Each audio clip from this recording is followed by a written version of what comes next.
ஓம் ஸ்ரீ குருபியோ நமக. நன்றாக குருவாழ்க, குருவே துணை. பரபிரம்ம ருத்ரகாயத்ரி ஞானஸ்தலத்தின் நண்பர்களுக்கு வணக்கங்களும் வாழ்த்துக்களும் கூறி 10 நாட்களுக்கான தினப்பலன். இது ஜூன் 22 முதல் ஜூலை 1 வரை ரிஷப லக்னத்திற்கு இதில் பார்க்க இருக்கோம். முதல் நாள் ஞாயிற்றுக்கிழமையில் நமக்கு பரணி நட்சத்திரம். நம்ம லக்னத்துக்கு 12ஆம் வீடான மேசராசியில் சந்திரன் சுக்கிரனுடைய நட்சத்திரத்தில் போகிறாரு. சுக்கிரனும் கூடவே சேர்ந்துருக்கார். சுக்கிரன் சந்திரன் சேர்க்கை பலனை பெற்றிருக்கிறது. பொதுவாக 12ஆம் இடம், 4ஆம் இடம், 8ஆம் இடம் இதெல்லாம் நம்ம லக்னத்துக்கு ஆகாத ஸ்தானங்கள். 4ஆம் இடம் அப்படிங்கிறது ஒரு வகையில் பொருள், வீடு, இடம், வாகனத்துக்கு சப்போர்ட் பண்ணாலும் 8, 12 ரொம்பவுமே ஆகாது. இந்த 8ங்கிறது வலிவேதனையை குறிக்கிறது. 12ங்கிறது நம்ம சக்தி பலகீனம் அடைகிறது, நம்மளை நாம் வருத்திக்கிறது, மறைந்து வாழ்கிறது, தேவையில்லாத செலவுகள் விரயம் பண்ணுறது, இது மாதிரி இருக்கிறதுனால 12ல் சந்திரன் இருக்கும் பொழுதும் கிட்டத்தட்ட அந்த 8, 12 4 தொடர்போடு தான் நடக்கும். சுக்கிரனுடைய நட்சத்திரம், சுக்கிரன் பலமாக இருக்கிறது. இப்போது ஒருவேளை நம்மளுக்கு சுக்கிரன் நம்ம ஜனனஜாதகப்படி கெட்டவராக இருந்தால், அதாவது நம்ம பாஸ்கர அஸ்ட்ராலஜி சிஸ்டத்தில் கணிக்கும்போது உபநட்சத்திரமாக 8, 12 உபநட்சத்திரமாக சுக்கிரன் வந்திருந்தால் இன்றைக்கி ரொம்ப ரொம்ப கேர்ஃபுல்லாக இருக்கணும். இப்போ வயதானவர்களாக இருக்கீங்க அப்படின்னா ஏதாவது ஒரு கீழே விழுகிறது, பிடிக்கிறது, இதிலெல்லாம் கொஞ்சம் கவனமாக இருக்கணும். வாகனத்தில் கவனமாக இருக்கணும். ஷார்ப்பான பொருள்களில் கவனமாக இருக்கணும். எலக்ட்ரிக்கல் குட்ஸு இதெல்லாம் கவனமாக இருக்கணும். அதே நேரத்தில் ஆரோக்கியத்துலேயும் பார்த்துக்கணும், செக் பண்ணிக்கணும், ஹெல்த் செக்கப் பண்ணிக்கணும். 12ஆம் இடம் அப்படின்னு வந்துட்டாலே பிரயாணத்தில் அலைச்சலை திருச்சலையும் கொடுக்கும். வேலையில் இருக்கிறவங்களுக்கு சில பேர் டியூட்டியில் நம்ம பிரயாணம் பண்ணக்கூடிய அமைப்பும் இன்றைக்கி ஏற்படும். ஜூன் 23 திங்கட்கிழமை கிருத்திகை நட்சத்திரம். நம்ம லக்னத்தில் சந்திரன் சூரியனுடைய நட்சத்திரத்தில் பயணிக்கிறார். சூரியன் நம்மளுக்கு 2ஆம் இடமான மிதுன ராசியில் ராகுவை போல செயல்படுகிறார். 10ல் இருக்கார் ராகு. அதனால் இன்றைக்கி தொழில் பலம் மிகுந்த நாளாக இருக்கிறது.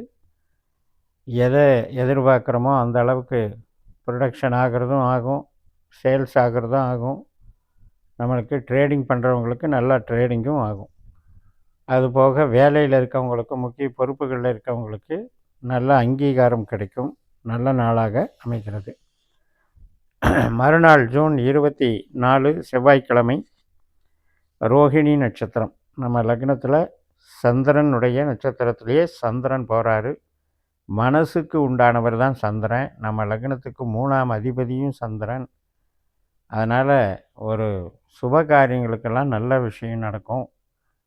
நம்ம க்ரியேட்டிவிட்டி மைண்டை யூஸ் பண்ணி பண்ணுற விஷயங்கள், அது மாதிரியான தொழிலில் இருக்கவங்களுக்கெல்லாம் சிறப்பை கொடுக்கும். கலைத்துறைக்கும் நல்லது, கமிஷன் வகைத்துறைக்கும் நல்லது, மற்றும் நமக்கு சுயபலம் அதிகரிக்கும், தன்னம்பிக்கை அதிகரிக்கும், தைரியமாக எதையும் துணிந்து செய்யக்கூடிய அமைப்பு.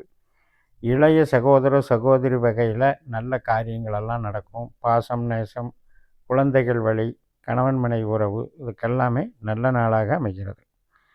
இந்த செவ்வாய்க்கிழமையில் இந்த ரோஹிணி நட்சத்திரம் நண்பகல் 12:53 முடிவடையுது. அதுக்கப்புறம் மிருகசிரீஷ நட்சத்திரம். இது செவ்வாயினுடைய நட்சத்திரம்.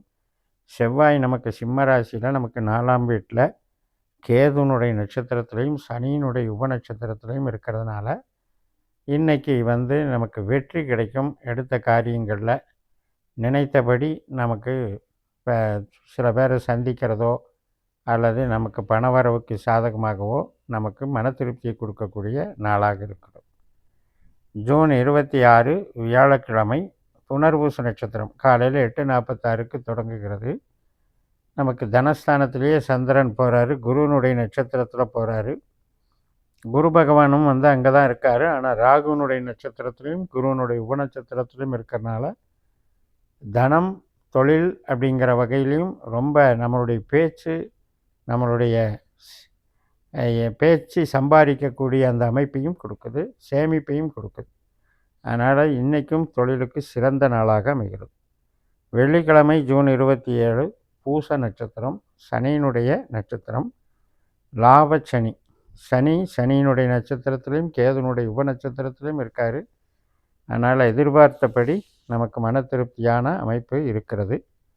உபநட்சத்திரம் கேது வந்து 4ஆம் வீட்டில் இருக்குது அப்படின்னா, 4ஆம் வீட்டை குறிகாட்டுது அப்படின்னா, எதிர்பார்த்தபடி ஒரு மனை, வீடு, வாகனம் அல்லது ஒரு பொருளாவது வாங்கக்கூடிய யோகம் இன்றைக்கி உண்டு.